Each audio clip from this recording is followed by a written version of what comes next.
secure from the pests, not a weapon that any fleet or army on earth, pay them with their own we shall prevail.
From the Great Basin to the Rockies to the four corners of Utah, Colorado, Arizona, and New Mexico, this is KMMU Main Street Media Utah, coming to you live. You can find us on Rumble, YouTube, X, and our website, kmmu.org. Please join our host, Goud Maragani, for the Goud Crowd, the only radio broadcast good enough to be monitored by Utah's State Bureau of Investigation. Take it away, Goud. Okay, everybody, welcome to the Goud Crowd. And what he said is actually just true for those of you who are listening for the first time. The investigation watches this show to monitor us because they have been weaponized by our elected officials to try to silence dissent. I know it's shocking. Unfortunately, it is true. And but whatever, it won't silence us. So basically, for those who are listening for the first time, Senator Jennifer Plum tried to get the State Bureau of Investigation to come and investigate me and then prosecute me for reporting on the fact that she transed her son for clout, which she did. And I did a whole other episode. For those of you who are interested, I went through it in detail, but she actually, they contacted me. The State Bureau of Investigation agent listened to my show, went through all my social media, and then said that every single thing I said is protected by the First Amendment. And after he listened to my show, he realized that Senator Plum uses her son as a pawn, he said, in her political career. So I'll chalk that off as a win. Okay, so I will do a little news brief. It's just, we had a little miscommunication today. So just let me go through these real quick. First, Governor Cox officially shed his facade of opposing the trans agenda. He refused to sign HB 77, which, among other things, bans schools from displaying pride flags in classrooms. Instead of signing it, he allowed it to become law without his signature and made the following statement for the first gentleman. If for those of you who follow me, you'll know what the joke is. And other leftist members of the LGBTQ plus community. This is Governor Cox speaking. So I don't think I sound as gay as he does. So you'll just have to imagine that part. I want you to know that I love and appreciate you. And I am grateful that you are a part of our state, Governor Cox said. I know these words may ring hollow for many of you, but please know that I mean them sincerely. That's a pretty gay statement, and I'm actually gay, so I can assess that pretty accurately. In a bit of positive news, the Sundance Film Festival announced they are moving to Boulder, Colorado. We say good riddance. They have spent years promoting the trans agenda and other agendas counter to the values of the majority of Utahns, and they've been doing that with our taxpayer subsidy. So sayonara, baby. Enjoy Colorado. That state is full of freaks anyway, so they'll fit in really well over there. It's basically the California of the Rockies, and that's not a compliment. This week, President Trump held a Women's History Month celebration, and he did not invite any transgender people to that celebration. So my question is, do you think Governor Cox would exclude transgenders if he held a Women's History Month celebration? Or do you think he would appease Utah's first gentleman? If you want to call in, you can call in and tell me your thoughts. It's 385-899-2134. Mr. Producer, we got to fix the little title under my name too. I just realized that. And then I think put the phone number up as well. Okay. So today we have a bit of a busy-ish show. First, actually, before I get one other thing I wanted to clarify is I saw that there was a post about how I wouldn't spend $150 on a computer. I appreciate that everyone is listening. I just want to make clear it was $180. So I used to work at Lucid Software. They fired me because of my politics, specifically because I opposed the trans agenda. And when they fired me, they said, hey, Goud, if you would like, you can buy your computer. They had this wonderful computer. It was like top-notch, corporate computer for $180. At the time, I had this feeling that I was about to make the wrong decision because I was feeling a little bit like, F you. You just fired me for politics, broke Utah's laws, and I don't want your computer. So I turned it down, which is unfortunate because I went and spent, I want to say probably $200 on a computer, and it is not as good. And so if you see technical difficulties today, it's because of my bad choice. But I don't regret it. I don't regret it one bit. They deserved what they got. I guess they got to keep their computer. But so maybe I don't know. Maybe I regret it a little bit. And sometimes you can't help yourself, right? You're in this kind of, you feel very passionate at the time, and it's just, you really can't get over that, and you just can't regret it because it is what it is at this point. I can't go back and ask them for the computer. They're not going to give it to me, seeing how the subject of multiple lawsuits. So enjoy. Let's start off the day with, it is Transgender Day of Visibility. So happy Transgender Day of Visibility for those of you who celebrate.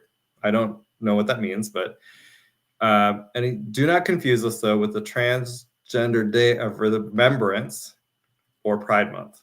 So there's 3 days, or there's a month, I guess there's a month, and then there's 2 other days where you get to celebrate trans people. So I don't know if there's any other group that needs that much celebration and affirmation from strangers as mentally ill transgender people do, but apparently we are going to constantly celebrate. So I would like to make a proposal to celebrate the Transgender Day of Visibility. And I'm trying really hard not to say the T word because that's what I want to say. But I know that we'll get kicked on YouTube or something. So, okay, this is my proposal to all of you. And I'm going to preface this by telling you, I was talking to my parents about this yesterday. And they said, Goud. They don't call me Goud, but do you really need to talk about this issue because you got fired from your job because you were anti the transgenders? And I said, yes, I am going to talk about it. And they said, but you don't have kids. Well, they actually said, you don't have children. Why do you care? And I said, well, the transgenders use people like me to push their very evil and what I consider to be a disgusting agenda. And they push it and they promote it to children because they actually do have to, like there's kind of those jokes that some of these left-wing gays will make about how they're gonna take your kids and turn them gay. It is my view that that's not possible, but because it's biological. And some of you may disagree with me, but I will just stand with it is biological in the same way that a straight to a woman, and he doesn't have to think about it. A gay man is attracted to men. He's not thinking about it. It's just there's some sort of impulse, right? And I don't think the straight man has those impulses towards men. And so I don't think the gay man has those impulses towards women. And so what you see, though, is there's not a need to run around trying to convince people to become gay because people are gay or they're not. But with the trans thing, it's a mental health issue. So they actually have to go and promote it to children to be able to convert people to transgenderism and to make them believe that they can change their sex, to go down the entire cycle where you have these mental health problems, you succumb to it, everybody participates in it. That's how it happens. So a child will say, a boy will say, I think I'm a girl.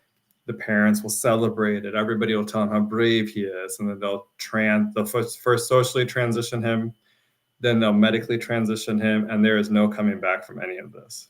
So if they do come back, they've now what happens is they typically have destroyed their bodies.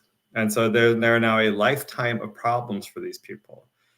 Just think about it. If that boy had gotten had taken estrogen, that'll mess up his natural hormones. He may have breasts that he would never have had he never taken those hormones. He may have gotten bottom surgery. So maybe they removed his testicles, maybe they removed his penis. That stuff's not coming back. So these cause permanent mental and physical health problems to these children. But what I want to talk about today is the Utah Anti-Discrimination Act and my proposal that we remove gender identity as a protected class for employment. So, okay, let me do this a little bit. Today's gonna be a little bit more difficult because I'm at my parents' house. And that's why if you see the background, I wasn't able to find my normal background, but I'm in San Diego, and let me try one more time. Yeah. So it's a little bit, I don't have all my normal stuff. Let's see. My producer says it's here. Yeah, I don't see it, Mr. Producer. I see other people's things in here. And it's not even blurring my background, which is weird. I'll just do this one for right now. Let's see this. Okay. I'm just trying to change my background so you guys can't see there you go. Okay. I'm kidding. I'm in Utah. Okay, let's keep going here. So your Goud card should be there, Goud. I popped it in.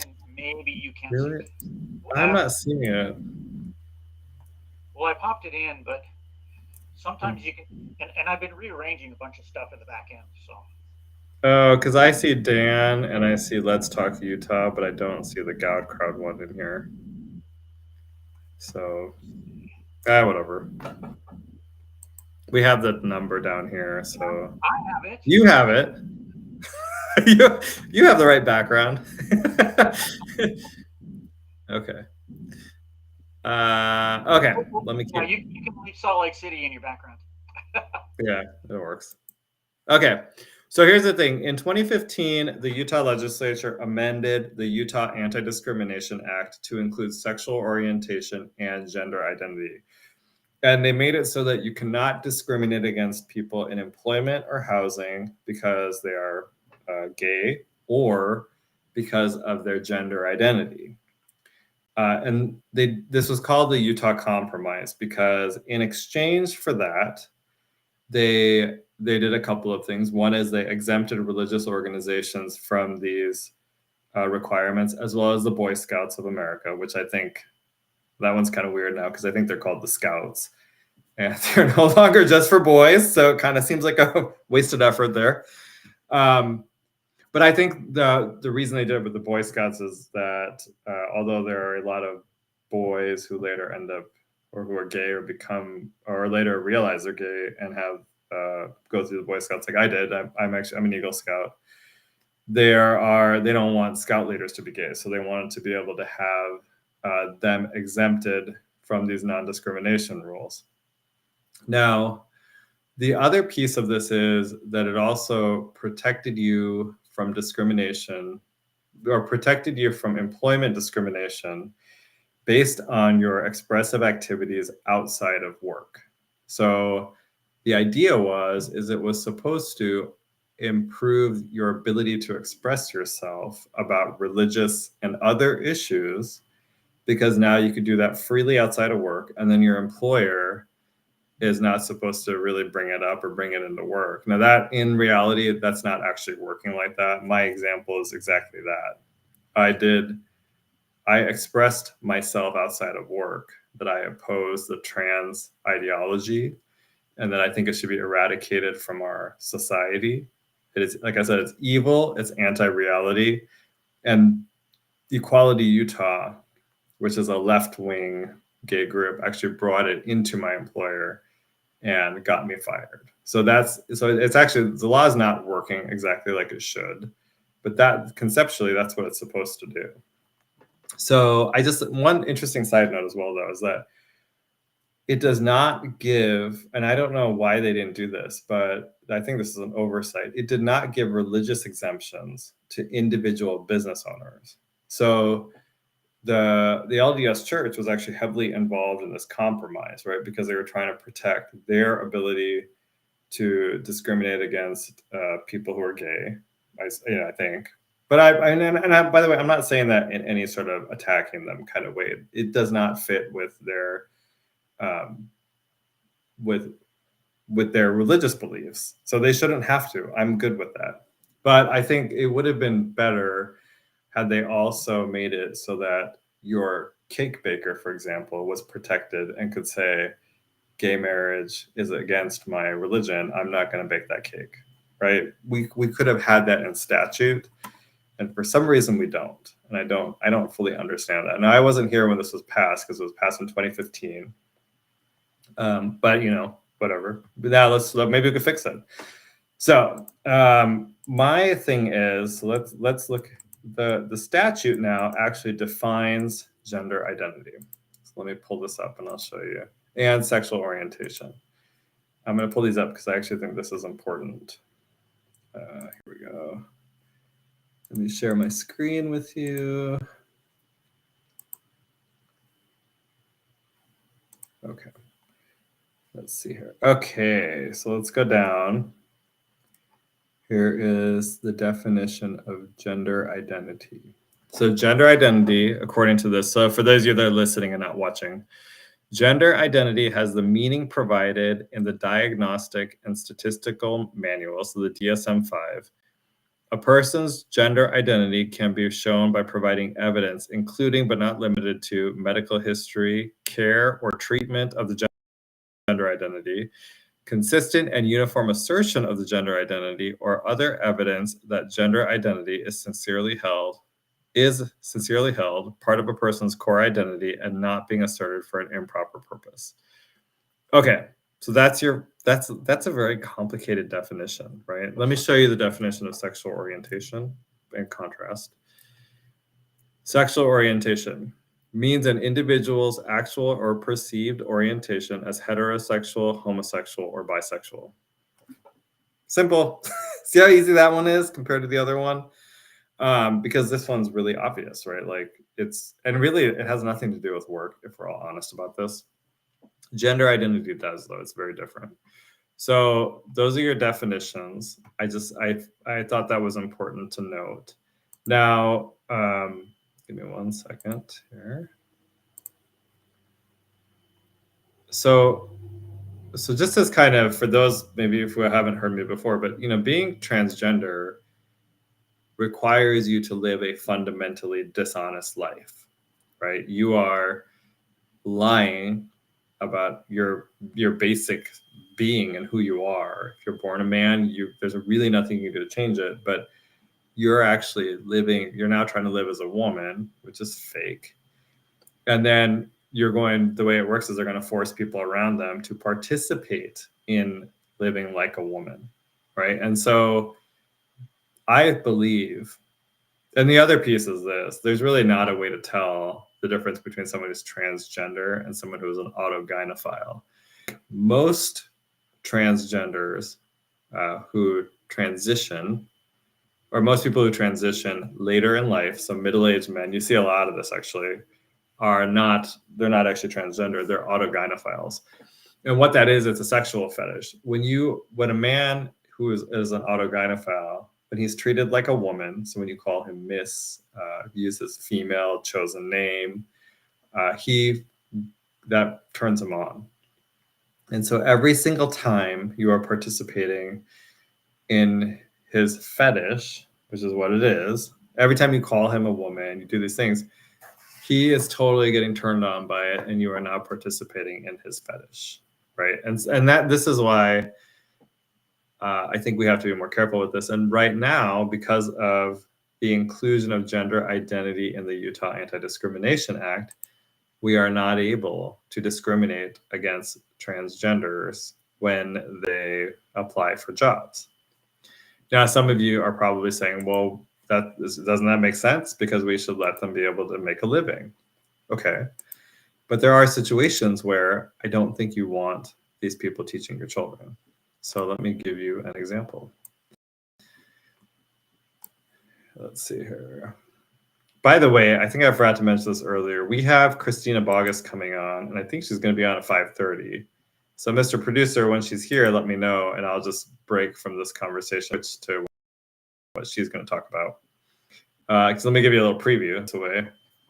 But she is running a resolution at the Utah State Board of Education. She's an elected member of our State Board of Education, and she's running a resolution this Thursday instructing the staff at USBE and our, what they're called, LEAs, local education associations, to remove DEI from their educational instruction, everything. So everyone needs to understand that's what we're going to talk about. She may be here. Oh, I see her. She's here. Okay. Hey, can you hear me?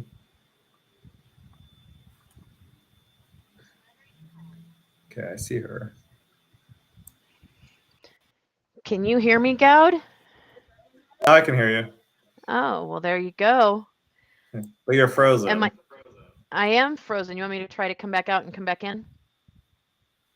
Yeah, why don't we try that? Okay. Yeah, I didn't know that they have that kind of control. That's pretty cool. Okay. Anyway, I'll let her kind of talk more about her background, what the USBE does, what the purpose of the resolution is. We'll also, I believe, have Monica Wilbur call in as well. So we're gonna have some good calls today. I think you're still frozen. It's okay. Hang on just a second. Okay. We could hear her, but her camera wasn't working. Yeah, I know. She's frozen. I don't know why she's frozen. She's running on a Mac, and sometimes the browser makes a difference. Works best with Chrome or Firefox. So. My God, there's like so many like weird issues with these this restream thing. Mac seem to have trouble. Let's see. Frozen now. I see her. How's that? Yay, much better. It has my name wrong the second time. Can we change that? You should be able to change it, I think. Can I? Let me see here. Can she change her name, Mr. Producer? Yeah, I'll fix it for you. I think I got it here. You know, getting out and coming back in, Goud, that's a problem, and we've got problems, right? So that's all I got for you. I am impressed that you were able to handle that on your own. So I'll give you props. Oh, well, I got skills. That's all I got for you. Okay, cool. I didn't know you could do that. I'm going to let you guys talk. Looks like we're good. Thank you. There you go. Okay. Well, so welcome to the show, Christina. Well, thank you. I gave a short introduction, but do you want to? Can you start by talking about your background? Oh, goodness. Well, I am a teacher. I've been teaching for 25 years. I started in 2001, and I've been in multiple facets of the educational system since then. I currently am a teacher in Utah and was elected to the State Board of Education in 2022, began service in 2023. Okay. Do you want to hear more than that? No, I think that's good. I just want people to understand where you're coming from, so they understand that you have knowledge and a stake in this. Oh yeah, absolutely. That's That's perfect. Well done. Then tell the audience what the Utah State Board of Education does. Okay, so the Utah State Board of Education is actually sanctioned in the Utah Constitution. It is the only constitutional body outside of the legislature. So our system of government here is set up very similar to that of the federal Congress, in that we have an executive branch, a judicial branch, and the legislative branch, and everything else comes under those. But in Utah, we have a constitutional body as the Utah State Board of Education that's charged with general control and supervision of all aspects of the Utah education system and, quote, other programs as the legislature may designate. And we see kind of the tentacles of that come in and out, but that's the constitutional language. Okay.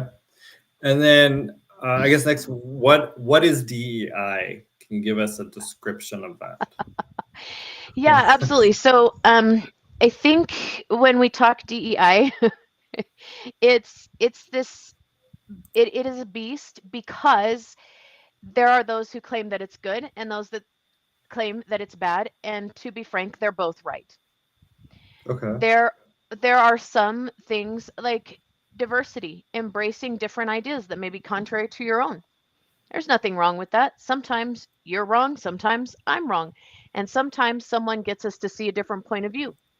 Other times it is a pathway or a process or a program that is bent upon different ideas. And I see you brought up the resolution. Well done. So in the resolution, it speaks overtly about the genesis of DEI from the academic framework.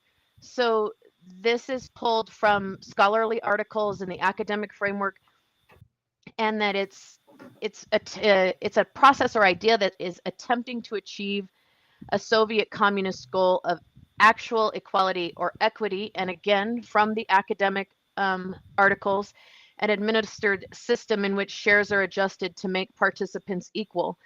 And then there's a process, and modern day DEI, I'll call it radical DEI, just so we can be clear in what we're talking about. The radical DEI is interwoven, and it's got threads that go back over a century. And then Wow. the current modern day DEI, it comes through this process, it's interwoven through time. And then they say, oh, I like a little bit of Marxism, let's pull that. I like a little bit of Saul Alinsky, let's pull that. Oh, I like some Mao. And then they interweave it, and it gives the opponents of radical DEI, or the proponents even of radical DEI, in one realm it confuses, and the other realm it gives them the opportunity to say, but it's not that, but it is that. It's just a little bit of it, as opposed to an all-encompassing mess. And it's baked into our education system at large. We've got tentacles of DEI in many spaces. In particular, the word inclusion is often debated, and it creates great hubbub, if you will, in the conversation at large. And it's most often equated to the IDEA. Interestingly enough, the word inclusion is not included in the IDEA. The principle is, but the word is not. And so we have this idea that people get super frustrated and hyperbolic and even bombastic, and they have this assertion, you hate kids who don't learn the same as everyone else. No, that's not true. What I do dislike is the purging of cultural norms for that which destroys all that is good and right and true. And so that's what we see in inclusion. Inclusion is centering around the marginalized, which is basically anybody who doesn't visually belong, anyone who doesn't religiously belong. We have to develop all of our conversations around those individuals, as opposed to being truly inclusive, which would wrap the conversation around all parties. Did you track that? Interesting. Did you Okay. track that to its logical conclusion? Well, I see one as being, I'm just going to take a shot at this, but as being almost like it's anti the majority, focusing on minorities instead of focusing on the whole. So like I see this as a difference between assimilation. In my own view, that's kind of how I grew up, is we're supposed to assimilate into American culture versus something else that they're trying to push, which doesn't seem like it's assimilation anymore. You would be correct in my view, and I think that as you read that definition again, that comes from the academic literature written by the very people who advocate for DEI programs. So, for example, it says that it affirms counter hegemonic perspectives at the expense of universal and objective truth. That comes directly from the proponents of radical DEI. That's not something that's like academic language in their scholarly articles, including the expulsion of any idea not centering around who the current regime defines as quote unquote marginalized. Now, whether they define that as a refugee or a woman or a black man, whatever that might be. And sometimes the language is quote unquote historically marginalized, which means even if there's equality today, that historical reference must always be there because we have to change the future by looking at the past, which it gets all convoluted very quickly. And then proponents of radical DEI often employ the solutions of Saul Alinsky, which is to accuse your opponents of that which you are doing. And then we end up in the situation we're in today. Okay. That's projection. Yes. Deal with that a lot. Yeah, that's exactly what it is. So one clarification, you mentioned IDEA. What is that? Oh, the Individuals with Disabilities in Education Act. Okay. Yeah. Okay. Do you want to? I guess next. This is like I'm really fascinated by this topic. It's way more complicated than I think what people expect. And one thing I'm just coming away with here is that when we're thinking about DEI, it sounds like, based on what you just said, that we have to go beyond just. So if someone says you have to remove the proponents of DEI are likely to remove those words, but it doesn't sound like that means that they have actually removed the philosophy or the teaching style. And so we actually have to go further than that. Is that right? Absolutely. And you're going to see that as the current administration, the Trump administration, they sent their letter. The executive order was January 20th. The Department of Ed moved on the 23rd, and then the OCR under the USDE moved on February 14. And you see this movement, and they say DEI, DEI, DEI. Well, people aren't just going to give up on something that they've spent 50 years embedding into the Utah education system. And I would argue that it's longer than that. I think it goes clear back to the 1800s, maybe even 1836. I think we've got some roots of those processes even clear back then. But if you think about just modern education, the Paulo Freire's, the movement that brings us to today, it goes back a good solid 50, 60 years, and it's kind of like baking it in the cake. So you have to look past the words, and those who are true proponents of radical DEI, they are going to rebrand, they're going to redefine, they're going to rename. And so you have to look toward that common thread. What is the common thread that goes from that 100-year-old pattern? And what are the common threads that move through that to the present day? And what are the ones that are toxic? What are the ones that are authoritarian? What are the ones that promote coerced speech, which is a huge element of radical DEI? It is the inclusion of all to the exclusion of others. And it does a lot of othering, specifically of the hemogenic culture and the hemogenic ideas. And so when we do that, we end up in a place where we have coerced speech. And you see that a lot in what 261 tried to address. The ideological statements, you must agree with all these things. It's that coerced speech.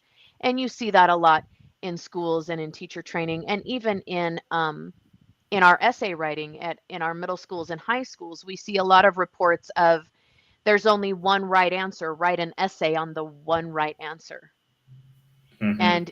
And if your essay on the one right answer does not comply with the anti-cultural lens, then it is not correct. So we see that baked in the cake. Okay. Tell us about the resolution that you're running to remove DEI from Utah's, I guess, public schools and from USBE.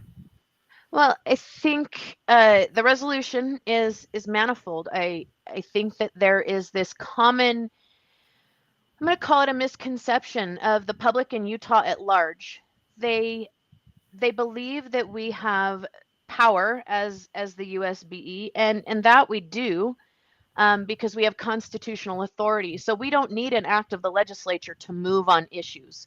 We can move on them on our own. That it's constitutional. Many of our rules cite nothing more than the Constitution and the Rulemaking Act. And so we can move on these issues. In this one in particular, I think that the public at large, they know that 427 passed. They know that it had an assurance clause in it. They know that 261 passed. They know that it supposedly addressed DEI and K-12. And so the public at large knows these things. There was a lot of propaganda in the press about it. And what they're seeing is no response from K-12 at large. None. They've just continued business as normal. We see the Trump administration act. We see no change. We see business as normal. We see the Dear Colleague letter come out, and everybody's in Utah is like, there's nothing to see here. Yet we have complaint after complaint and example after example that the tenets of DEI and radical DEI are still in our schools. And the public looks to the USBE and they see cowardly behavior. They see people who refuse to just take a stand. Where do you stand on this issue? They see people who are willing to kick the can instead of taking a stand. And this resolution does nothing more than say, this is what we're talking about. This is what brought us to this moment. And as a board, we expect our agency staff to move and comply with the law. And the law is in place. And we are telling our LEAs that it is our expectation as the check on the local government to comply with the law. And, 261, it codified a report to the ed interim. And I think that the board has been derelict in its duty, maybe even negligent or less than honest in reporting to the ed interim, because there's more than enough evidence that this is still in our schools in very radical and racist ways, because at its core, DEI is racist and it advances some at the expense of others.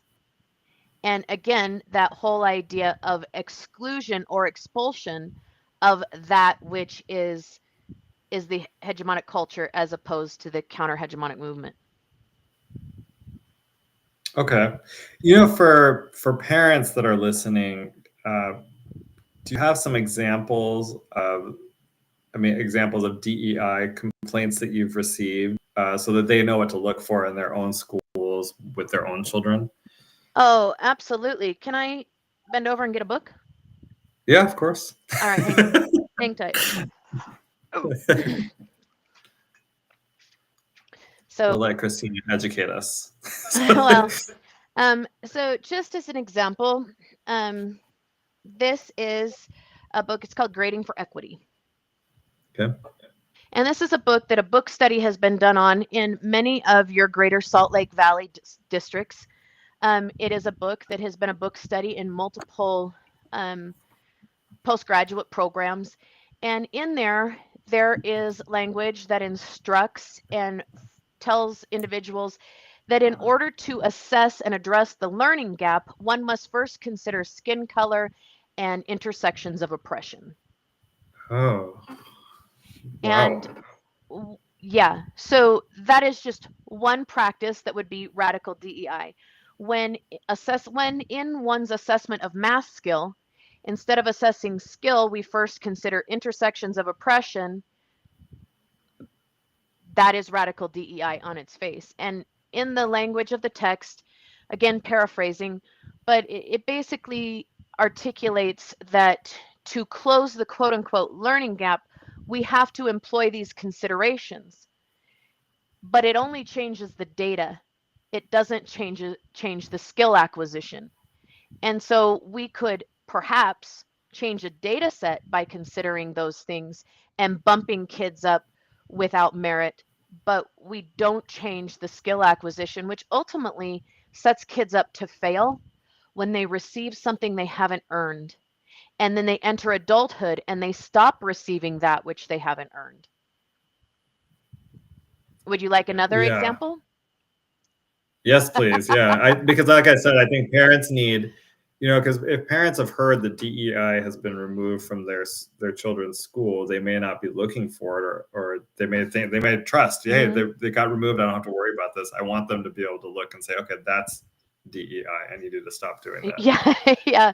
So, again, this law went into effect over a year ago, or it was signed over a year ago. It went into effect on July 1st. So 261 went into effect on July 1st of 2024. And it actually explicitly outlaws that which is named diversity, equity, and inclusion. And it says you can't have programs, policies, departments, like it basically says rename it. And there are school districts in this state that still overtly have those agencies, and one recently published a position with that name in just flagrant disregard for the law. We have a school district in Utah that did a robust equity training in January. And then we have complaints coming out of the north wherein there was an interaction that was not necessarily race-based. It was just an interaction that punches were thrown, and there were some young individuals of color that basically beat the snot out of some students that were not members of a protected class. And in adjudicating and issuing consequences of that event, the students of color were not issued a consequence because they were a protected class, and the victims of that incident were then run through some inclusion and empathy training because of the systemic oppression which could have caused these other individuals to lash out. Oh my God. Okay. Wow.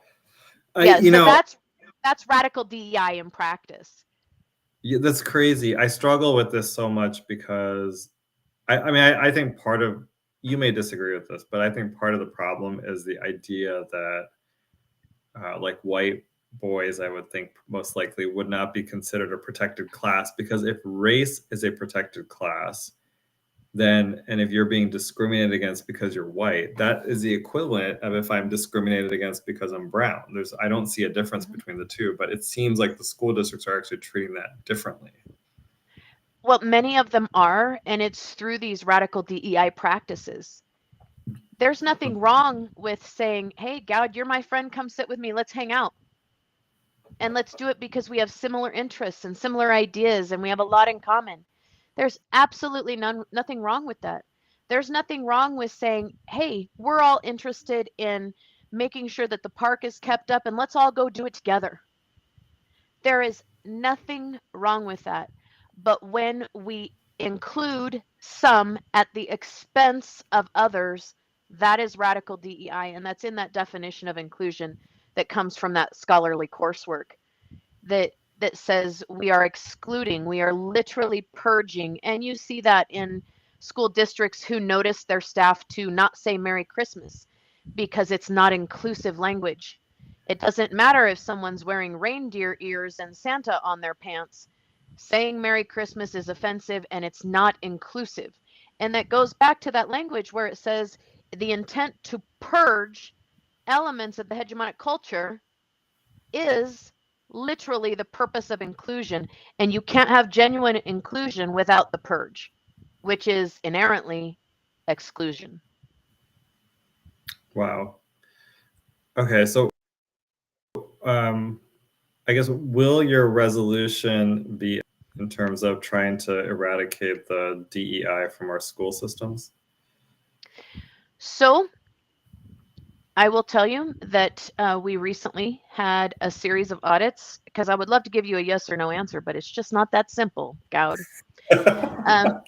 We had a series of audits, and in a recent audit, OLAG, the Office of the Legislative Auditor General, said, and it's quotable, that the Utah education system has a, quote, culture of non-compliance, that it's pervasive. So will it have the desired effect? It depends on whether or not we take that education at large takes the board seriously. The board does have options at its disposal, corrective action plans. We could audit school districts.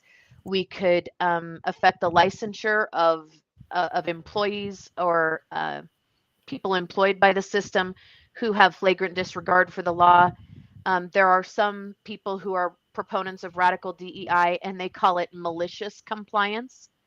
They'll comply, but they'll deflect and subvert the law and actually do worse things than the law says not to do. And if we took action, we might see that. But we need to have a genuine understanding of what we're looking at, and our LEAs do need to comply. They've had over a year. I mean, the governor signed it on January 30th. We have conversations and acts of the legislature going back 5 years. This is not a new conversation. But again, it's baked into the cake. So you have to track that thread all the way back and say, hey, this is Maoist at its core. Maybe we should rethink how we're presenting that, because the equality of man or humanity in general is, it can never be understated. It absolutely cannot be understated. The equality of man is there. It's something I fundamentally believe in. But I believe that we should advance based on our merit, not on our skin color. I believe that we should discuss all ideas, regardless of the exclusion of others. And some ideas are just bad. There is such a thing as bad ideas, and especially considering the age of a child. If you're 25 years old, debate it all you want. But the thinking mind of a 5-year-old is not yet developed enough to understand those concepts to their logical conclusion, which is why it makes young children so easy to indoctrinate. Interesting. I'm just thinking, like, if you're a parent out there and you're listening and you find some evidence of DEI in your child's classroom, what are the steps that you would recommend a parent take? Well, first of all, I'd photograph it. I'd document it. If you're having a conversation with a teacher, record it. And I mean that objectively. I'm not out to get teachers, but there are teachers who are doing what they're told, and that needs to be documented, that under coercion they are engaging in this behavior. There are teachers who are genuinely malicious. We see them on the internet talking about things like malicious compliance. And so when those are there, record that episode just as evidence. And if it exonerates that teacher, great. If it doesn't, it's evidence that they are in flagrant disregard of the law, and we need to move on that.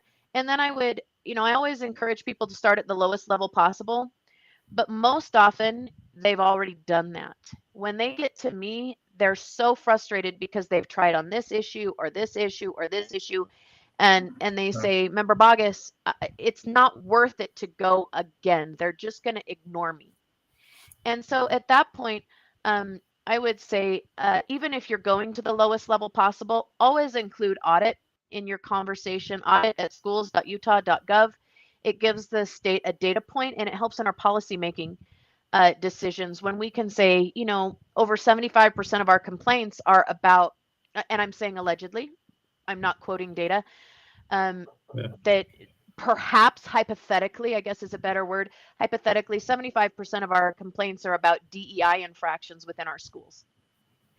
And that helps us work through that process of addressing this on a more systemic level, assuming the board has the courage to do it. And I think what we're seeing right now is when the public observes cowardice, or when they say they observe cowardice, there's a reason. And it's because the board has yet to address this issue 5 years later. We don't see a firm response from the Utah State Board of Education. And I really, really think that the public needs to see us take a stand. They need to see us show courage. Can I pretend that this is going to radically eradicate DEI? Absolutely not, because there will always be nefarious players. There's nefarious players in government. There's nefarious players in corporate America. There's nefarious players at McDonald's, for crying out loud.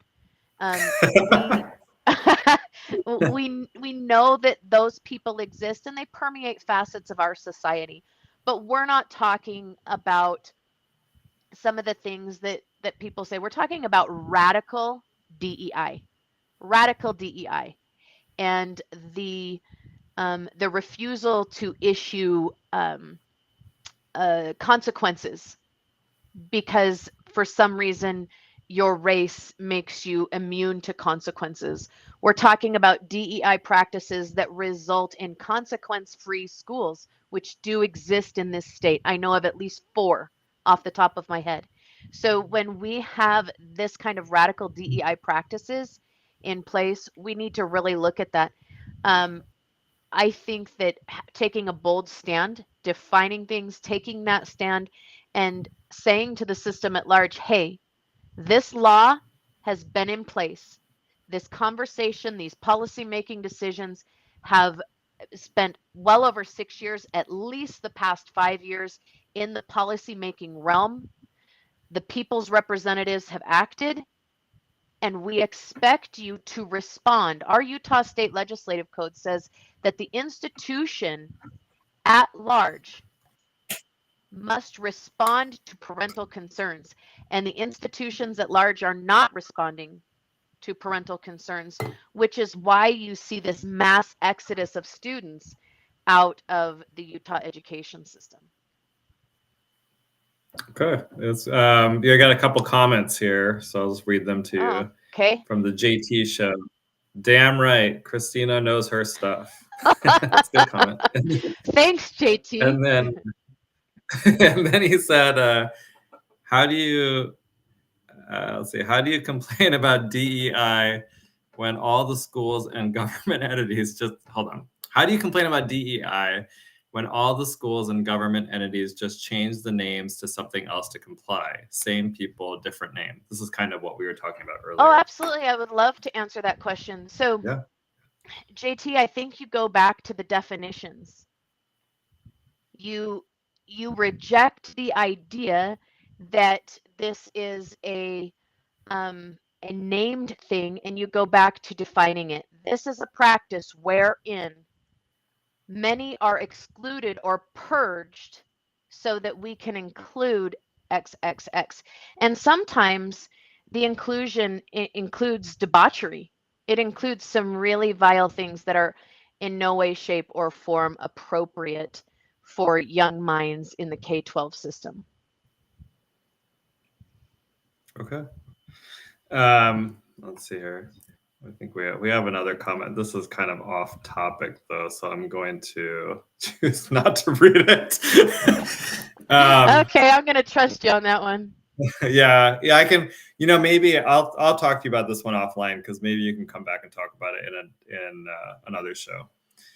Yeah, that's fine. I'm open to the conversation. Okay, great. Okay, so let's see here. In our call, you said, oh, earlier before we had the show today, we talked, and you said you were getting death threats after releasing the resolution. Maybe talk about that so the audience can understand what's going on kind of in the background.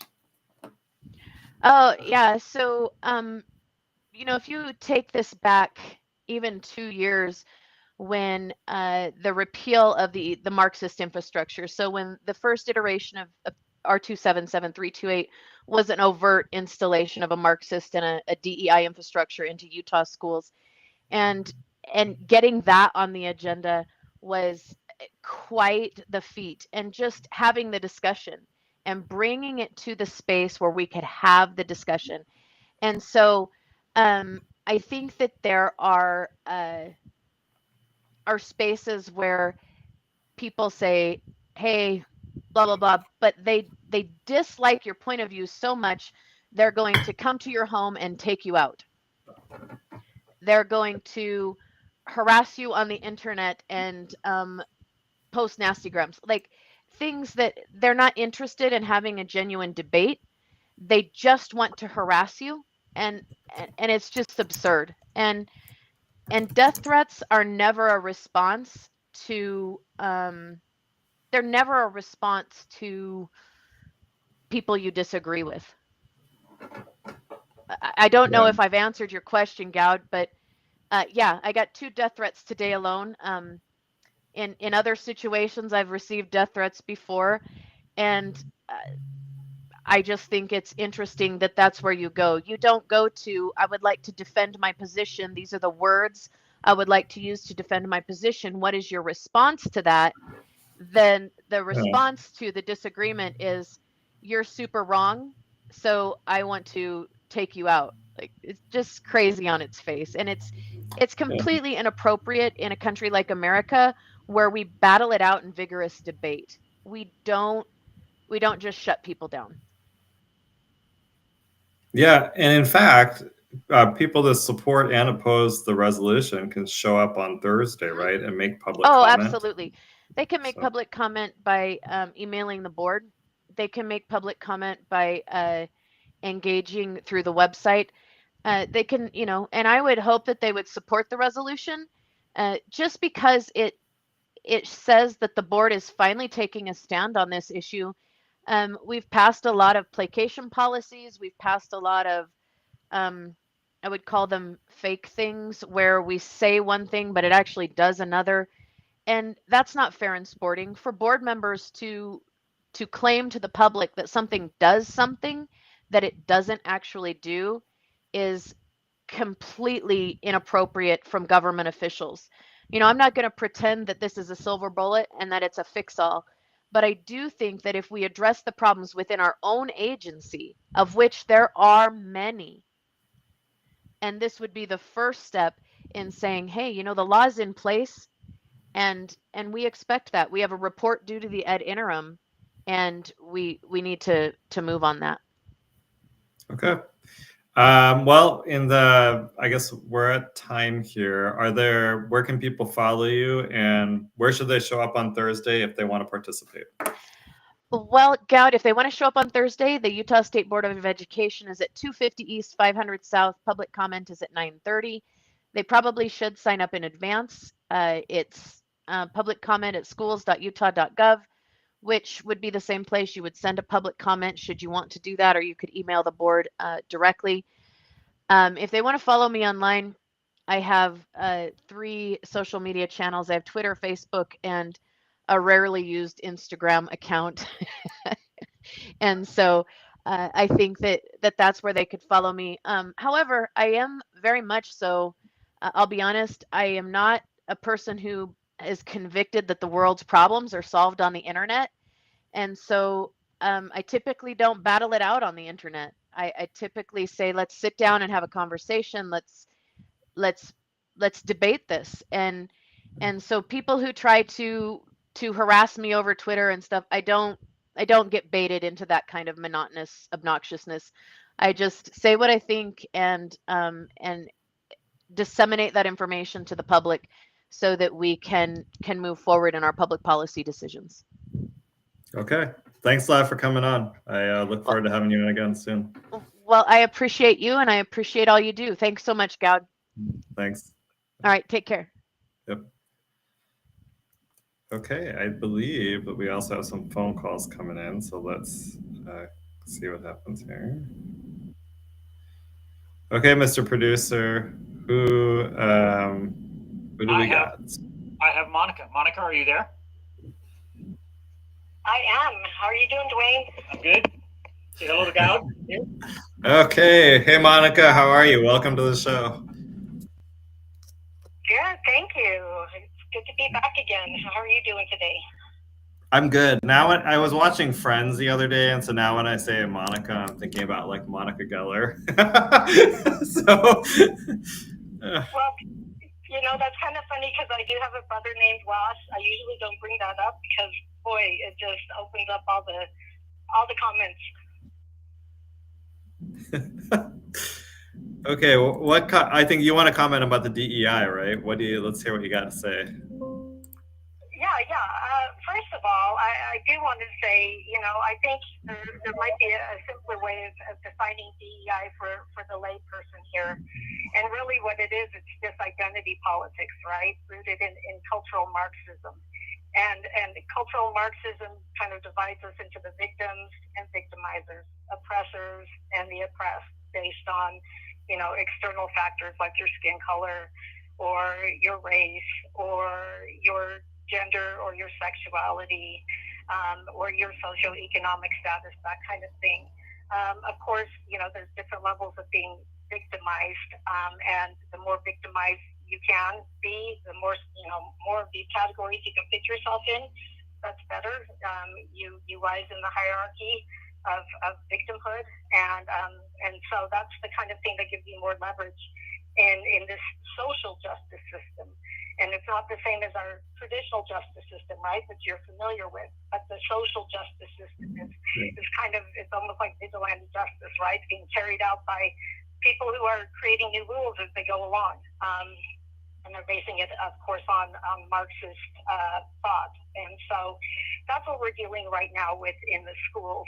And what makes it worse is that we are also dealing with not just these ideas, but we're also dealing with kind of the twin monster, the behemoth of social emotional learning.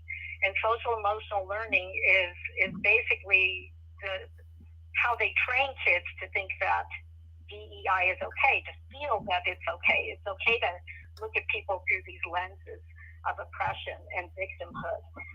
And so we've got multiple problems, and it goes super deep. You've been involved in board activities, right, for the past 3 years. Natalie Klein and I have worked very closely together to raise these issues, you know, going to the state board and pointing out where we're seeing evidence of this cultural Marxism in the schools.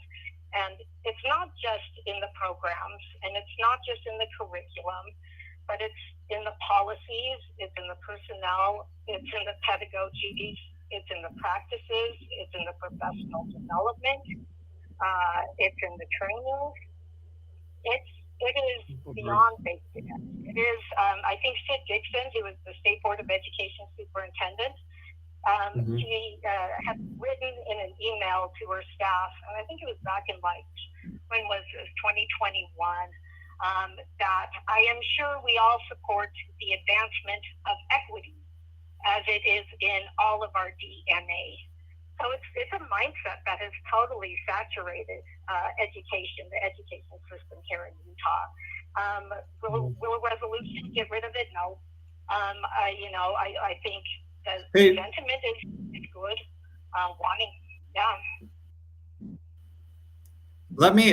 Let's take one step back here. Can you talk a little bit about your background, because that way people understand why you have so much knowledge about the education system? Yeah, no problem. So let's see. I got involved in public education. I've been involved for a while on different levels. You know, I was a teacher for a couple of years, and then I was involved as a parent with my own kids in the system. I served on various community councils. Let's see, I volunteered in the school system, and I got to see kind of some of the problems there. I ended up getting thrown into the parent advocacy end of things during COVID, during a board meeting that a lot of people had shown up to protest the masks. Inadvertently, I ended up speaking. I didn't know I was speaking, although I signed to speak because they didn't let me know. And this was at Granite School District. It was that board meeting that kind of made national news because of the energy of the crowd. I guess that's a good way to say it. But I ended up being the only parent to speak against the masks, which is what the vast majority of the attendees were there to protest. And then after that, I got involved with a few other parents. We kind of formed a group, and then that group didn't last, but I continued with my advocacy and got involved with board members who were trying to change things. And in specific, it was Natalie Klein that I ended up working with mostly, and to research what's been going on in our schools. One of the things that's helped given me an insight that many other people haven't had into the state board's doings is I was the recipient of a very, very large GRAMA request, and that's a Government Records Access Management Act request, like a FOIA request. You're requesting records and documents and that kind of thing. And it was, thousands of dollars, thousands of pages, lots of emails and other documents. So I just started going through that GRAMA request and just reading these things and bouncing the documents off of Natalie Klein, as she was a sitting board member at the time, saying, have you seen these things? Are you aware of these things as a board member? 9 times out of 10, she was like, no, they keep this kind of stuff hidden from us. Like, we don't get to see these backdoor doings that go on with the staff and the superintendent and the communications that happen there. So it was a big eye-opener, and since then I've just been involved on the policy front, helping write policy on education and other things like that, very closely, just analyzing and studying thousands upon thousands of documents and writing analysis of what I've seen. So, sorry, that's a long story. Hopefully that gives some. And then I ran for the state board last year. I didn't get elected, but I ran for the state board in District 10. Yeah. So I think you and Christina agree that the resolution it's unclear whether this will accomplish its end goal, but I think you guys have the same goal of trying to eradicate DEI from the schools. Are there other ways that you would try to approach that, or you think it would be more effective? Yeah. So I think it's kind of interesting because we've had DEI in the schools, both overtly and covertly, for well over 2 decades. When I was going through the teacher in my teacher training programs in the late 90s, I went back and I looked at some of my texts, and I'm like, oh my goodness. I was trained on DEI back then, except that wasn't the label that was thrown on it. It was usually under the guise of multiculturalism. So this has been something that's been, you could say, like festering in the system for a long time. And it's all the way down to, I think, the very molecular level in the schools now. Policy in our schools is personnel, and personnel is policy. It's going to be very difficult to eradicate DEI, its practices, its programs, its pedagogies, etc., especially since its tactics are being employed on a daily basis by those within the system. And that's something I think I think it's just good to have a realistic expectation. That doesn't mean we don't point it out, but our main weapon against it is exposing it. And if you're on the board specifically, your biggest weapon is your voice, and people need to hear what it is you're opposing, and it needs to be articulated. The public argument needs to be made. And you do that, I think, not just with your words. Words are nice, but I've seen board members get up there and they give platitudes saying, oh, this doesn't look like it's very, fair. It seems like it favors some kids over others. But then they turn around and they vote for a policy that claims to be equitable, but in reality is very inequitable. It is very unfair. It is unjust. And so it would be nice to see walk that matches the talk. And that means the votes have to be on the right side of the issue here.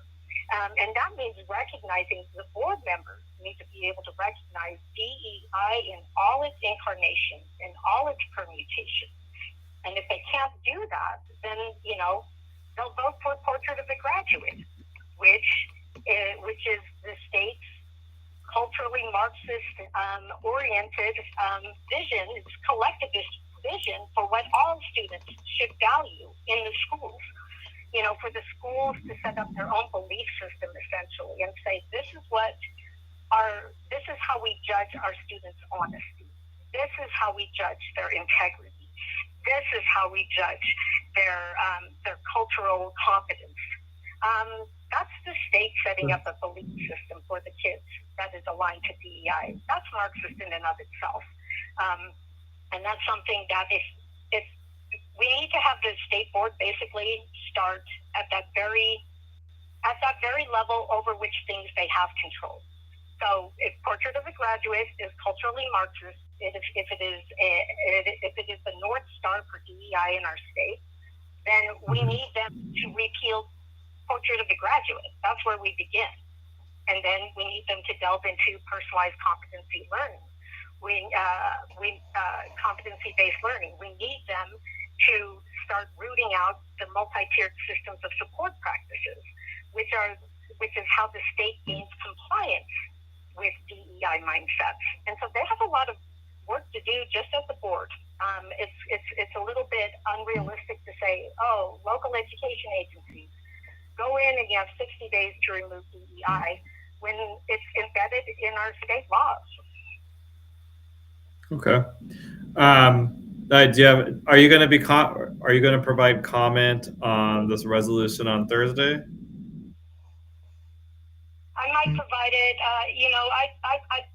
Goud, my experience with going up to the board, I went up for like 3 years straight to provide public comment like a clock, and usually what happens is they kind of look at you, they play on their phones, and they ignore what you have to say. So it's kind of like speaking to a brick wall. Those who, they all know my position on this.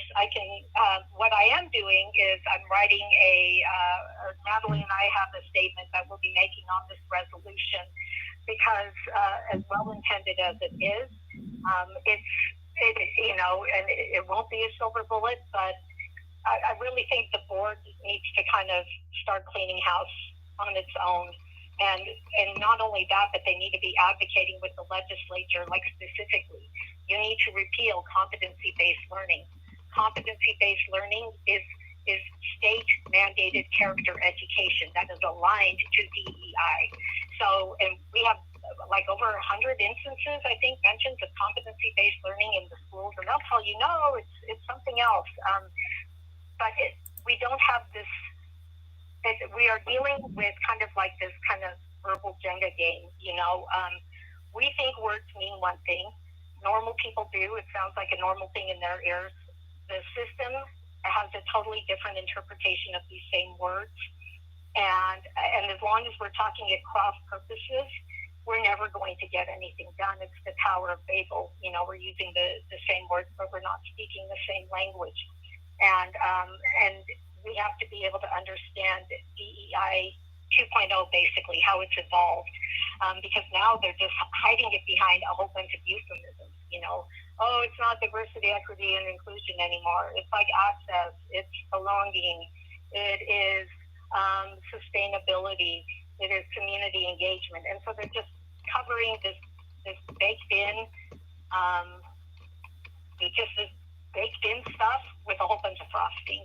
but to make it harder for the layperson to detect, and even people who've been within the system for a long time. Okay, cool. Well, I appreciate you calling in. I gotta keep on going here, but thank you for calling in. Thanks for giving your view on DEI. This is interesting. This is what I'm taking away from this is a very complicated topic. So It's super complicated. You're right. You're not wrong. It's super, super complicated. And that's the problem, is that's by design, because now it's just like, where do we begin? But I do believe if you're going to begin, you start cleaning house first. And the board members can do that best, I think, by bringing up one discrete program at a time that we know is overtly aligned to DEI, make the case, and at least put it up for a vote so that people can have it on the record, who gets it and who doesn't. So with that, I'll just let you go, but thanks, Goud. yeah, thanks for calling in. Okay, let's see. Oh, okay, so we got some comment. I guess the producer says, control the language, control the outcome. That is accurate, I believe. Let's see here. Okay. I'm getting a lot of comments here, but I think I mean, I'll read them. I don't really care, but let's see here. These are kind of these are like a mixed bag, because I normally let's see, April post. So, all right, so Monica knows 100 times more than Christina Bogas. I don't know. I'll be honest. I don't know. Thank you for all you do, Monica Wilbur. I do think, I'm friends with both of them, and I think these are two very big advocates for parents and for getting DEI out of our schools, making the schools actually about students. I know that there's disagreements that people have, so and I respect that. So Monica has the goal of eliminating DEI.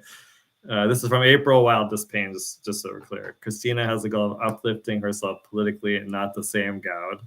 Okay, again, I don't agree with that, but you can have your comment, and then haha, you better read my comments, Goud. Okay, you got your comments online on the air. And like I said, I mean, Christina, I know there's some other comments in here about the Natalie Klein and the censure, and I'll ask Christina if she'll come back and talk about that, because I don't, that could be a really interesting topic, and it would be interesting to hear her viewpoint on it. So let me, we'll have John Bennett on in a few minutes here to talk more about our favorite topic right now, Mountain Accord, and how it relates to what is it called? Oh, the gondola. So I think everybody in Salt Lake County basically hates the gondola except for Jeff Stenquist. He loves it. So, John, you're here. Whoops, you're a minute. Okay, but we'll go. Let's go ahead. Did you bring yourself into the show? Yeah, I just connected to this live stream. Okay. Okay. So, shall we continue our conversation on the Mountain Accord? Sure. Okay. You want to? So, you want me to give my 1 minute spiel about who I am and where we were? Yeah, just for people that are new to this, we've been going through the Mountain Accord and various aspects of it. Has it been? Are we on the 4th week now, John? At least 4 weeks. Yeah, and it relates. The reason we're talking about this is it relates to the gondola. And every week I have John kind of start out with a short summary of his background and how he got involved with this. That way, if you're new to this, you'll understand why he's the one talking about this. So go ahead, John, if you could talk about your background and how you got involved with Mountain Accord. Sure. So for 17 years, I worked in the governor's office under 4 different governors. And for about 15 years, I was the staff member for the Utah Quality Growth Commission, which had 2 responsibilities. One was we worked on land conservation, and the other was that we were assisting local governments with planning, helping them to understand what quality growth is, at least those governors. And as part of that, I attended some of the meetings of Mountain Accord once it was started in 2015.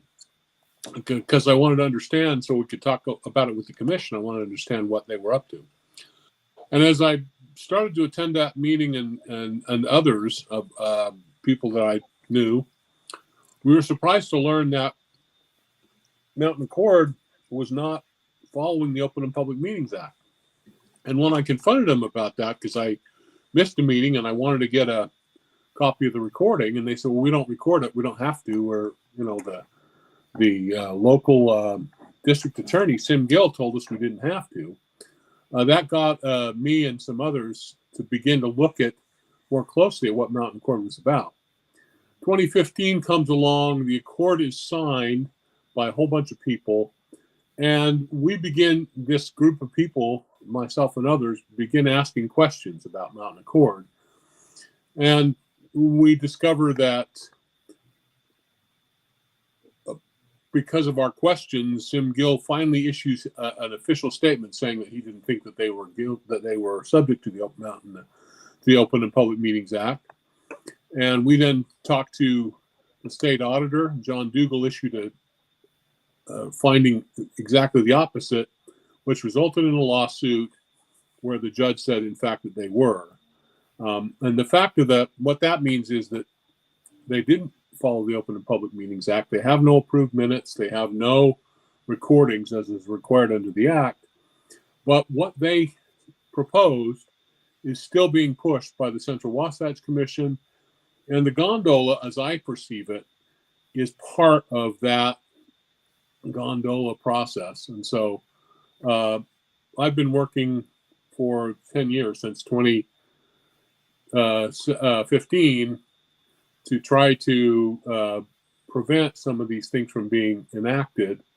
And so that's where I am and why I'm interested in this topic.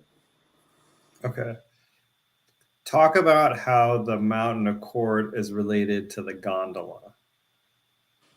Okay, so to do that, we need to go back to what I just talked about, that there was a court case. Before the court case was decided, there was some concern among the supporters of Mountain Accord that if the court case was decided against them, they might not be able to push any of this forward.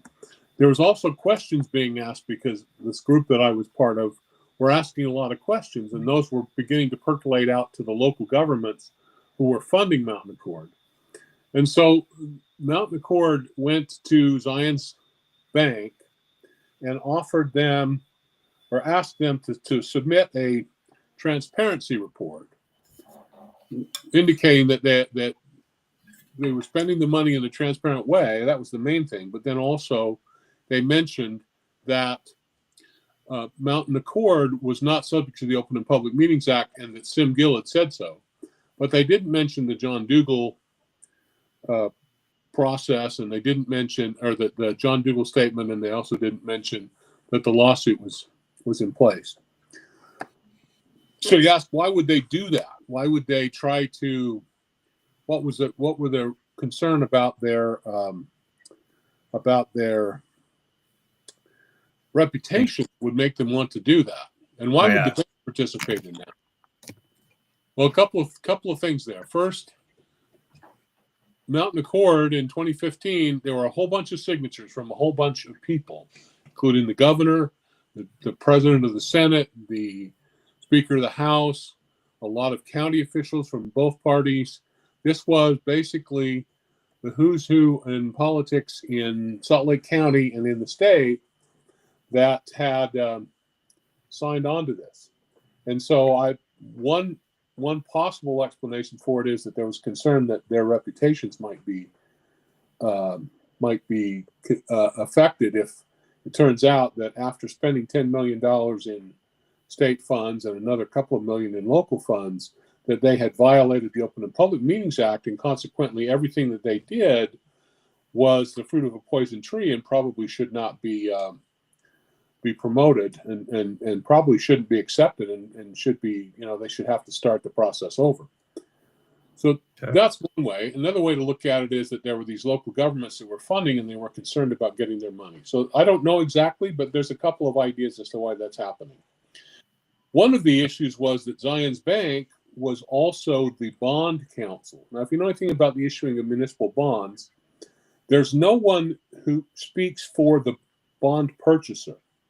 There isn't any opposing counsel. And so the bond counsel who works for the local government or the state issuing the bond is by law required to be scrupulously honest and to discuss both the positive benefits of it and any concerns that might exist about this to those people. And so it's interesting that that particular subsidiary of Zions Bank was also the bond counsel, was the one that was asked to issue this transparency report. That would have probably reinforced the benefits of Mountain Accord and the honesty of the people doing it in a way that anyone else issuing that report perhaps didn't. Lots of question about why the bank would do that, but that's for another day and another discussion. Anyway, having said that, we fast forward now to, so you should understand then also that Mountain Accord did a couple of things. One is it proposed a new federal designation, to create a national conservation and recreation area in the Big and Little Cottonwood Canyons. Right. This would mean that there would be a whole bunch of new bureaucrats who would get involved in running the canyon, which was interesting because this is completely opposite to what we've been doing as a state everywhere else in the state. Everywhere else in the state, we've been trying to get more control for the state, but for some reason, there was this agreement that we would go ahead and push for this this new designation in the canyon. And I might point out that that's still part of what the Central Wasatch Commission is pushing now. They're still keep modifying the legislation that they're trying to run to appease more and more people trying to bring that back. Yeah, and just for people listening, I think what we talked about last time and the time before is that it was Jason Chaffetz who was pushing in Congress for that additional federal designation. And so as he ramps up this his run for governor, it's something for people to think about, that when he was in Congress, he was actually pushing for increased federal designation of of these canyons versus trying to return the land and control back to the state or the local governments. Right. The one other thing that it contained at that point and has continued to contain was the need for or the desire for a very large transportation infrastructure investment in Little Cottonwood Canyon. At the time that in 2015, they were calling for a train that would go up the Little Cottonwood Canyon. And then they were also talking about tunneling through the mountain and having the terminus of the train be in Brighton, which of course is in Big Cottonwood Canyon. That didn't go forward, but now we have the environmental impact statement that comes out that's proposing a different technology, but an equally expensive technology, in the gondola. And in the purpose and need statement, which is the section of this environmental impact statement that describes why we want to do this. What's the purpose and why do we need to do it?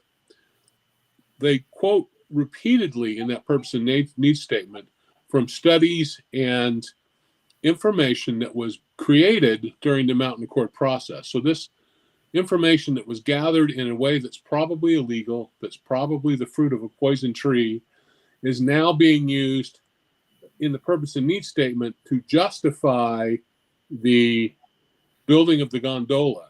So what you have is we've replaced one expensive technology with another, but we're using the same justifications, 10-year-old studies, et cetera, that we used that we used 10 years ago to talk about the train, to talk about the gondola and to promote it.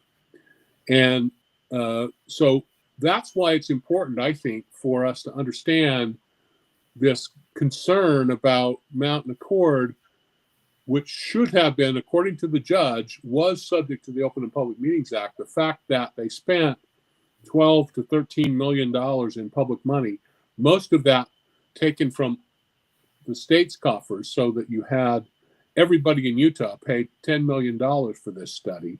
And then there was an additional 2 or 2.5 million that came from other local governments in Salt Lake County and Summit County.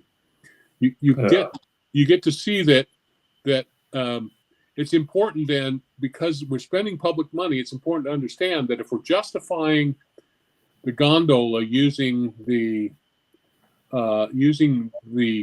Mountain Accord, we may be trying to justify it based on information that should never have been gathered in the way that it was gathered. And that I actually had lunch with the woman who was in charge of Mountain Accord, the executive director, and I asked her, why didn't you follow the Open and Public Meetings Act? And she acknowledged that one of the reasons was that they didn't think they could get the ski resorts to agree to the things they wanted them to agree to, including this new federal designation, if they did it in public, if they had the votes in public, if they recorded them, if everybody knew about that or could find out about it, they didn't think they would be able to get them to do what they wanted to do. So it's interesting to see. Now we're coming back. The technology is different, but the justification is the same. We still want to do $1 billion in construction and operations and maintenance to build this gondola, and all of it is based on information from Mountain Accord, which is likely the fruit of a poison tree. Okay. At what point did the major transportation infrastructure switch from a train to a gondola? I don't know exactly. I'm sure the gondola has been. I mean, I left the governor's office in 2017 and took another job elsewhere, and so I haven't been following it as closely. But I know that at least since 2020, it's been on. So about halfway into the, between when the accord was signed and now, at least halfway through that, they were already talking about gondolas. So the train was opposed fairly quickly after the accord was signed, and so they looked for another technology, but they still wanted to spend $1 billion in public money to provide some support going up that canyon. And we probably need to spend some money. I don't think but understand that there are other things that are more have more support that they're not talking about, and they're talking about instead introducing new technologies instead of saying enhanced bus service and some of the other things that have been talked about. Okay. We'll talk about some of the other options for, I guess, relieving congestion in the canyons. Well, they've talked about a lot of things.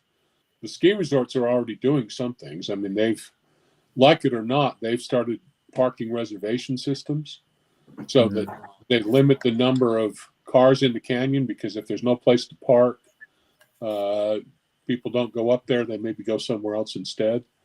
So the ski resorts have tried some of that. The county, I know, has put up no parking signs along the road in a number of places where people used to be able to park. So again, there's been a concerted effort recently to reduce the number of cars in the canyon by reducing the number of parking spaces available. I don't know how that's performing. Again, I'm not an expert on that. I know that there's been a lot of discussion about enhanced bus service, which has, Little Cottonwood, the problem with Little Cottonwood, of course, is the avalanches. And bus service doesn't do anything to avoid that. So you could still have people who are waiting at the bottom, either in buses or whatever, until the road is clear. And that's one of the arguments that's sometimes made in favor of the gondola, is that well, we can span the avalanche paths. So even if there's an avalanche, we can take people up the canyon. I don't know whether that's true or not. We really need to have.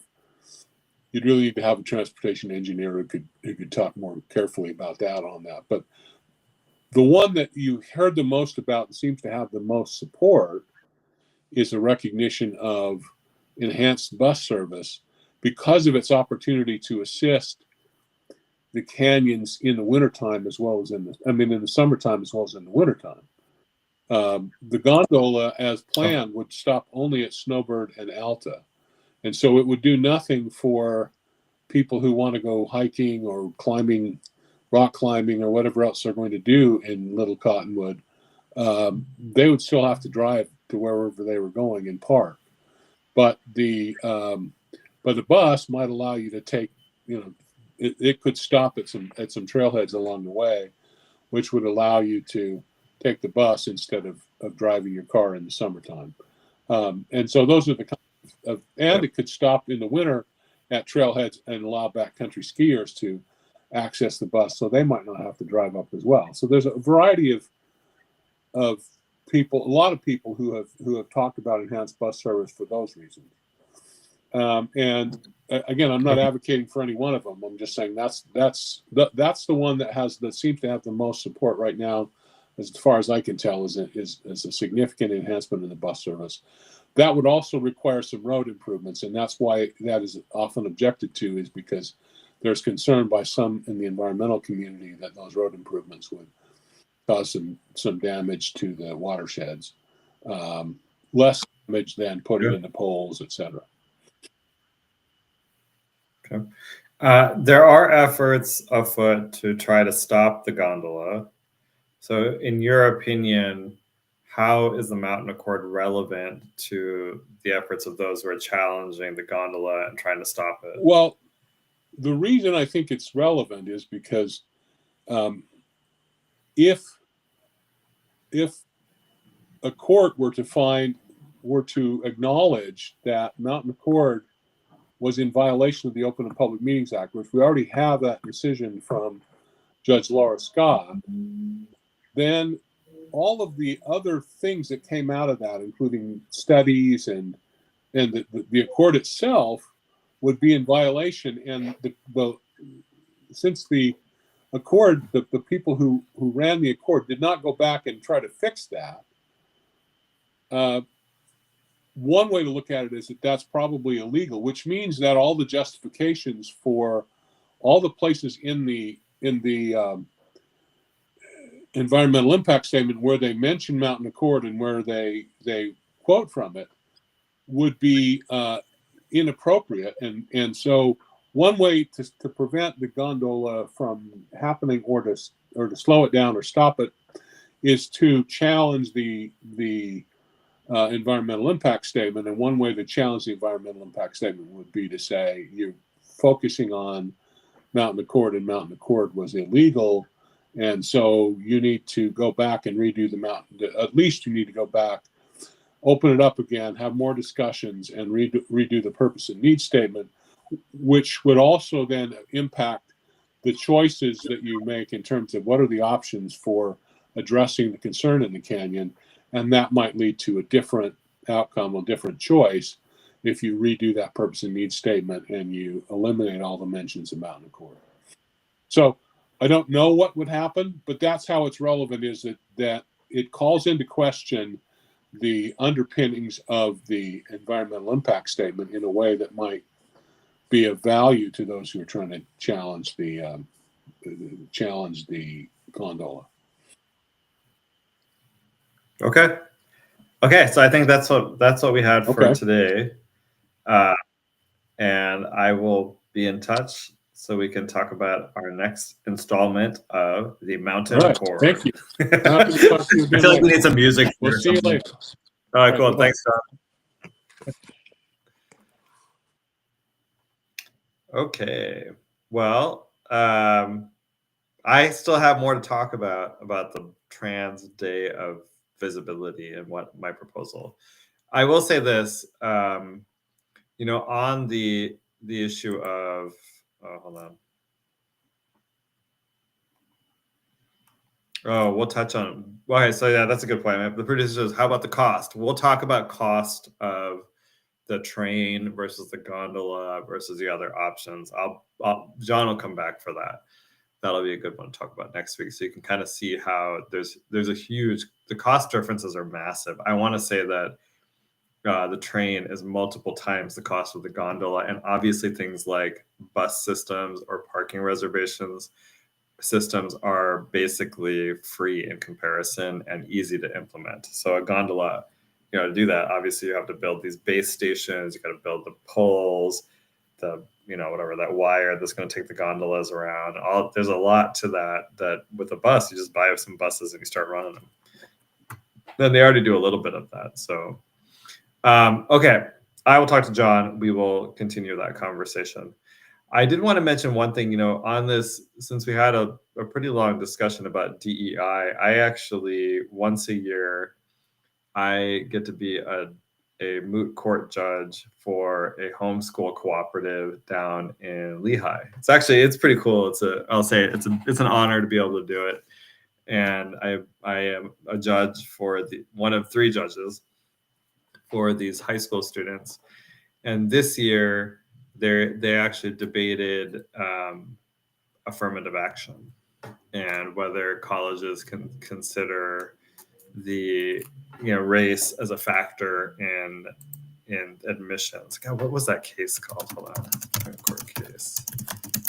The name is just, I wasn't going to talk about this, so now the name just slipped my mind. Let's see here. Oh man, why is this not? It's not fair admissions. This is a case where in Bakke, which was, I don't remember the year, but that's where the court said you can consider race as a factor, right? And then it's Grutter versus Bollinger, I think. Sounds right.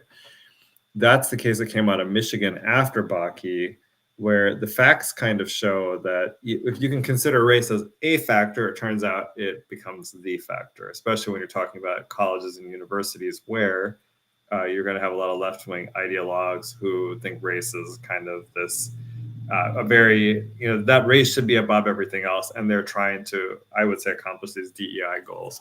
It was really, it was fun and it was well done. And what really was so hard for me is that I thought that the side that was arguing for being able to continue those race-based admissions won the argument. It was so, I was like, we actually ruled in their favor. And I had to tell them, I was like, look, this actually hurts my heart because I am against any consideration of race or any innate characteristic when it comes to jobs, admissions to colleges, or really anything. I have thought, and I've been thinking about this, I actually think we should actually ban employers from collecting that data.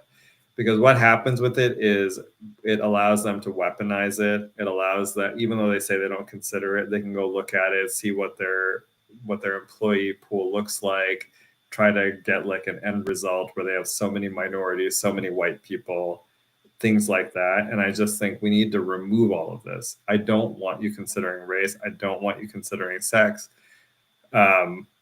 It should be based on merit and your ability to, how you turn out in the interviews, whether you're a good fit for their culture, which again has nothing to do with your race. So I just think it's interesting that what the DEI is what we talked about today after I had to go through that on last week. Okay, I want to continue my little proposal here because it is Trans Day of Visibility. And as many of you know, eradicating the trans agenda is a passion of mine. And I think this is the next step. The next step, like I was talking about earlier in the show, is to remove gender identity from the Utah Anti-Discrimination Act as it relates to employment discrimination. And so with my proposal going forward, we would be allowed, or employers would be allowed, to discriminate against people that are transgender, which is just another way of saying they're mentally ill, and to not hire them or to fire them. And I'll tell you the specific area where I think it's a big problem is in schools. So let me pull up this article. And let's see, I'm going to share my screen. So like I said, just a quick recap. In 2015, the Utah legislature amended the Utah Anti-Discrimination Act to add as protected classes sexual orientation and gender identity. In response to that change in the law, this person, this woman, this man named, let me see what his name was. I think his name was Art. Decided that he was now transgender. He was a teacher. Let's see. Anyway, I think he changed his name to Angie. Let me see. I had it in here. So, and I think what happened is he was actually 48 at the time that he transitioned from a man to a woman. He went from Art to Angie was his new name. And he felt comfortable doing this at this point in time. And he says it in the article because of the change in the law. He's a teacher in, I think it was Weber County Schools. And so he decided that since he was now protected from discrimination at work, he could come out as being a transgender and transition from a man to a quote unquote woman. And so my problem with this is that I do not think people that are transgender should be able to teach your children. They are living a life that is fundamentally dishonest to its core. And when they get into that classroom setting, they're going to make your children participate in the dishonesty. So they're going to say things like, and this Art here is going to tell your children now to call him Miss Angie or whatever his last name is. And I don't think children should be subjected to that. I don't think they should be exposed to that. It normalizes being trans to them. And it really inherent in like a transgender person's existence that's doing this is actually just trying to promote the agenda to your children.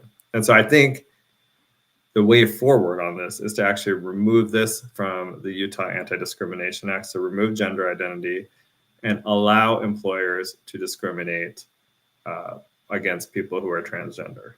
And what that would do is allow us to fire them from teaching positions. For some reason, a lot of people that come out as trans are obsessed with being teachers. I don't understand it. I think it's weird, but I also think it's because they have a need to be able to validate themselves and to believe that they're not actually having a mental health problem. That's part of what drives this. And they do that by teaching it to your children. So in this case, there's one other thing I'll mention. So he transitioned at 48, right? That's pretty, first of all, it never makes any sense to transition, never. But in this case, when men transition in that middle age range, you see this a lot. He was married, he had kids, he transitions. Typically, they're not actually transgender, they're autogynephiles. And as I was saying earlier in the show, that means that they get sexually aroused every single time you treat them like a woman. So if Art, who is now going by, what was it? It's another A name, Angie. Now, every time your child calls him Angie, right, they're now participating in the fetish, because what autogynephilia is that you as a man or as a woman, either way, but as typically a man, you get turned on every time someone treats you like a woman. So just think about that. Your child is now participating in a sexual fetish. And there'll be some transgender person that'll say, oh, that's not true, I'm transgender. There's no way for you as a parent to tell whether the person is a transgender or they are actually an autogynephile. And so I don't think this is appropriate in schools. And maybe we have to do it, that you can't, in any business that is dealing with children, they can fire you and don't have to hire you if you're transgender. But, if you're going to go work on an auto mechanic shop, it doesn't matter. I think I don't think most people would have an issue with that. And so, but I do think we need to amend that. Now I'll say this, there's going to be an additional problem, and that's Title VII. That's the federal anti-discrimination law. And a couple of years ago, Neil Gorsuch, one of Trump's Supreme Court picks, made what I would call a bad decision and read into Title VII that transgender people are protected under sex, and they're protected because it has to. I don't need to get into the full details of this, but basically, because being transgender goes against gender stereotypes, I think he said it's protected. So, but that's a statute, and so Congress can come back and fix Title VII. So until Title VII is fixed, even if we fix UADA, until Title VII is fixed, we won't be able to discriminate against transgender people when it comes to hiring them as teachers and getting them out of our school, and also getting them out of our schools. But it will set the stage to start that process. Someone has to be first, and someone has to lead the way on this. And I would just say, I think this is an area where Utah should lead. It's time to stop compromising on this issue, and it's time to protect children from being exposed to the transgender agenda. And I'll just say one more thing. I had a family member say to me, well, why shouldn't I be able to say a gay teacher should not be able to teach me, my child, right? And I think they're a little bit different. And I'm not saying this because I'm gay, but if I were teaching a child, first of all, I wouldn't teach all this, the agenda or anything, and I probably wouldn't really let them know anything about my personal life, but they would still be calling me Mr., right? I'm a man. And so that's where I think the difference is.